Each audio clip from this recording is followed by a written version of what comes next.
मियां मोहम्मद शहबाज शरीफ साहब, उन्होंने कहा है कि बहुत जल्द IMF इंटरनेशनल मॉनेटरी फंड से पाकिस्तान अच्छी खबर सुनने वाला है। जो स्क्रू टाइट किए जा रहे हैं अवाम के ऊपर, सैलरीड क्लासेस के ऊपर, US कांग्रेस ने इन्वेस्टिगेशन डिमांड की पाकिस्तान के अंदर जो इंतखाबात हुए थे 8 फरवरी के अंदर। स्टेबिलिटी डिमांड कर रहा है चाइना, लेकिन हो क्या रहा है पाकिस्तान के अंदर, उसका अपोजिट हो रहा है पाकिस्तान के अंदर। राना सनाउल्लाह जो हॉक हैं PMLN के, वो और केसेस लॉन्च करने वाले हैं इमरान खान साहब के खिलाफ। कटोरा आपका निकला हुआ है और आए हैं तेरे दर पे तो कुछ लेके जाएंगे। आए हैं तेरे दर पे तो कुछ लेके जाएंगे। लेट अली शो यू के एक और एपिसोड में आप सबको खुशामदीद। Do like, subscribe and share this content. इस जुमले से मैंने ये शो शुरू क्यों किया? इसलिए किया क्योंकि हमारे जो वजीर आज़म हैं पाकिस्तान के, मियां मोहम्मद शहबाज शरीफ साहब, उन्होंने कहा है कि बहुत जल्द IMF इंटरनेशनल मॉनेटरी फंड से पाकिस्तान अच्छी खबर सुनने वाला है। जरा सुनिए शहबाज शरीफ साहब ने क्या कहा पार्लियामेंट में खड़े होके। फैक्ट है कि हमें IMF के साथ मिलकर हमें ये बजट बनाना पड़ा है। जो हालात हैं, मारूजी हालात हैं, उसका तकाजा ये था। अगर IMF का हमें आज जवाब आ गया तो इंशाअल्लाह कल हम आपके सामने पेश करेंगे और उम्मीद की जानी चाहिए कि हमें इसमें कोई खुशखबरी। जी, तो ये थे शहबाज शरीफ साहब और वो बात कर रहे थे खुशखबरी की।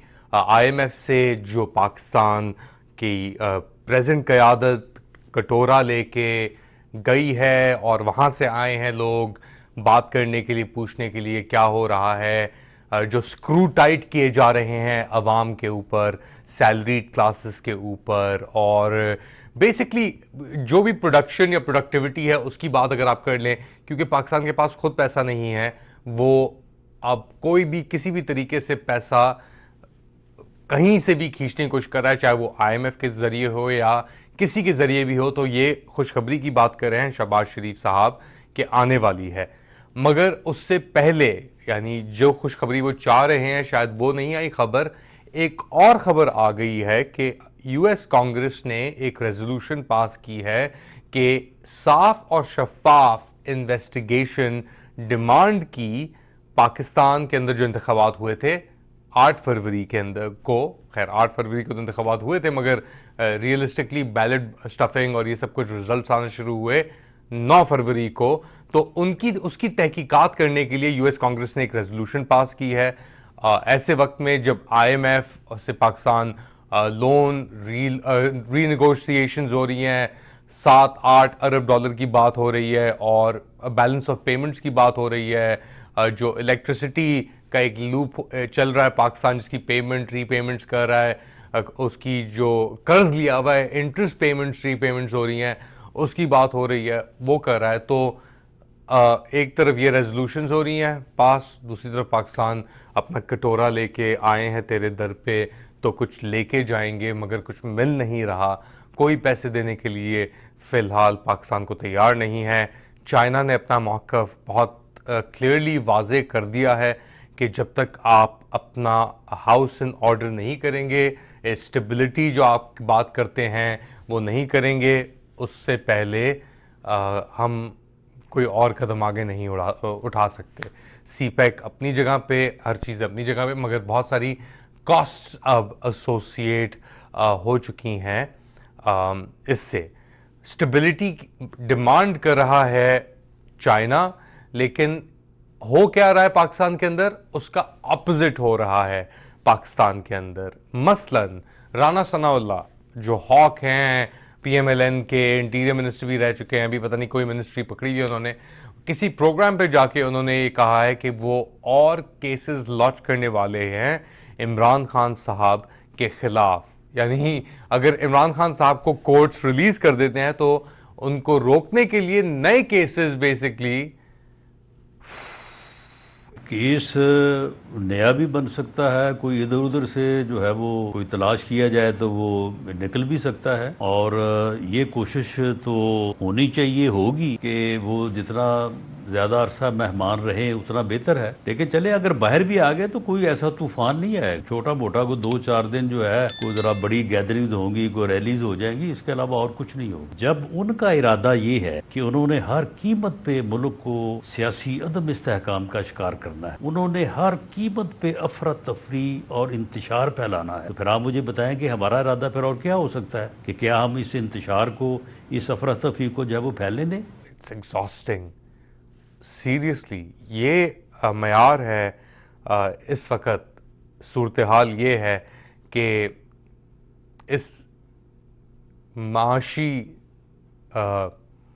बेबसी में बिल्कुल यानी दिवालिया उठने के बावजूद इस गर्मी में इंतकाम की जो ये जिद है ये ख़त्म नहीं होके दे रही, और इसीलिए जो कॉन्सिक्वेंसेस हैं वो भी शायद अच्छे ना हों, क्योंकि कैदी 804 अभी बैठा हुआ है, उसकी अभी भी मीडिया टॉक्स चल रही हैं अडियाला में। हर बार एक अफवाह चलती है कि जी कुछ भी होने वाला है, होने वाला है, होने वाला है, होने वाला है। भाई कुछ जो हो रहा है वो आपके सामने है, कोई ऐसी डीलिंग शीलिंग पीछे नहीं हो रही, क्योंकि वो भी जानते हैं कि टाइम इज लिमिटेड। आर या पार वाली सिचुएशन है, या तो वो आर है या हम पार हैं। शुरू से ही मैं बात कर रहा हूं कि कोई इसके अंदर वो कॉम्प्रोमाइज या कोई मिडल ऑफ द रोड का कोई गुंजाइश नहीं है।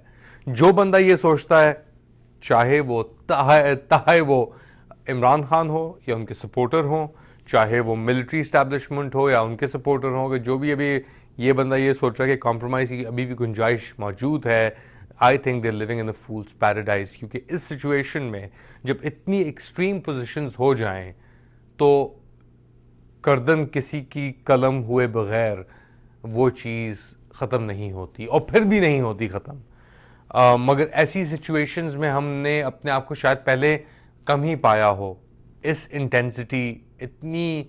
हाँ, मेरे ख्याल से जो ज़ियाउल हक और भुट्टो साहब के दरमियान थी पर्सनल एक एनिमोसिटी या ज़िद, वो अपनी जगह पे थी, मगर ये तो एक बहुत ही हम लाइव स्ट्रीम वर्जन देख रहे हैं, इसकी जो बातें भी कर रहे हैं आपसे इस वक्त, वो भी बेसिकली एक तरीके से डॉक्यूमेंट ही है, एक इंडाइटमेंट है इस पूरे निज़ाम के ऊपर, जहाँ पे काजी फाइज ईसा, अथर मिनल्ला, ये सब कैरेक्टर्स इन्वॉल्व हैं, और अटॉर्नी जनरल पाकिस्तान का या what ever these kind of characters जो एक फैशिस्ट निज़ाम को डिफेंड कर रहे हैं, बदतमीजियाँ करके, रिटोर्ट्स ऐसे देके बेबुनियादी, और पूरा जो एक तरीके से बेंच ही है वो पॉइंट स्कोरिंग के ऊपर उतर आया है। एक तमाशा लगा हुआ है पाकिस्तान के निज़ाम का, पाकिस्तान के अदलिया का। हमने बात रिपीट की है, but I guess it doesn't really matter, because अगर जो हम देखें केन्या में हो रहा है फ़िलहाल, अगर वैसी चीज़ पाकिस्तान में दोबारा हो, पाकिस्तान में ऐसी चीज़ें होती रही हैं, केन्या में भी ऐसी चीज़ें होती रही हैं, मगर एनवायरनमेंट या सेंटिमेंट जो है ना लोगों का, वो बहुत हीटेड है इस वक्त। आग लगी हुई है बस्ती में, हम अपनी मस्ती में नहीं रह सकते। क्या पैसे हैं हमारे पास अपनी मस्तियों को फ्यूल और फीड करने के लिए? मैं हर एपिसोड में आपसे बात करता हूँ SIFC की, एक तरीके से कोशिश करता हूँ या करूँगा आपसे कि ये जो स्पेशल इन्वेस्टमेंट फैसिलिटेशन काउंसिल है, ये जो एक दियो खड़ा किया गया था हमारे सामने, इसका क्या हुआ, कितने पैसे आए, क्या इन्वेस्टमेंट आई इसके थ्रू, या कब्जा हुआ है सिर्फ इसके थ्रू, तो ये नंबर्स और रिवील कौन कौन करेगा ये डेटा, ये डॉक्यूमेंट किधर मौजूद है कि अभी तक रियल टर्म्स के अंदर कितनी इन्वेस्टमेंट आ चुकी है पाकिस्तान में through special investment facilitation council. क्या आपके पास ये डेटा मौजूद है? अगर है ये डेटा मौजूद तो आप मेरे साथ शेयर करें, कमेंट्स में ईमेल करें आप letalishowyou@gmail.com, वहाँ पे मैं आपको रिस्पॉन्ड करूँगा। मगर हाँ, एक बात वाज़ेह है कि कुछ नहीं आया फ़िलहाल, कटोरा आपका निकला हुआ है और आए हैं तेरे दर पे तो कुछ लेके जाएंगे, मगर ये डिमांड करने के लिए भी खुदा कहता है जो दरगाह पे लोग जाते हैं मन्नतें मांगने के लिए या कुछ और मांगने के लिए, कि तुम्हारी नीयत और तुम्हारा किरदार और तुम्हारा रवैया और तुम्हारी जो एक तरीके से हरकत है वो डिटर्मिन करेगी कि तुम्हें क्या मिलेगा क्या नहीं मिलेगा। और जो ये लोग हैं आपके प्राइम मिनिस्टर साहब या इनके जो कठपुतली है ना प्राइम मिनिस्टर, तो जो इनके जो हाथ उनको कंट्रोल कर रहे हैं, उनके हाथ जो उनको कंट्रोल कर रहे हैं, इनकी क्या नीयतें हैं, इनकी क्या हरकतें हैं, इनका क्या निज़ाम है, वो हमने सब देख लिया है पिछले 2 साल में। उससे पहले भी देखते आ रहे हैं, मगर पिछले 2 साल में तो हमने बड़ा इंटेंसली देख लिया कि किस तरफ ये हवा चल रही है और कब तक ये हवा ऐसे चलती रहेगी। आप क्या समझते हैं? बताएं हमें कमेंट सेक्शन के अंदर। अगर आप कराची से हैं, अपना ख्याल रखिएगा। गर्मी बहुत हो रही है, बहुत चीज़ें बुरी हुई हैं। लोड शेडिंग भी सुना है चल रही है बहुत ज़ोर से। Safety security, do take care of yourself. Islamabad, Lahore, Karachi, Peshawar, Quetta, कहीं भी पाकिस्तान में आप हों, अपना ख्याल रखिएगा और पाकिस्तान को अपनी दुआ में शामिल रखिएगा। और उम्मीद के साथ साथ हरकत करके भी, थोड़ी मेहनत करके भी कुछ बेहतरी की तरफ चीज़ें लेके जाने की कोशिश कीजिएगा। अल्लाह हाफ़िज़।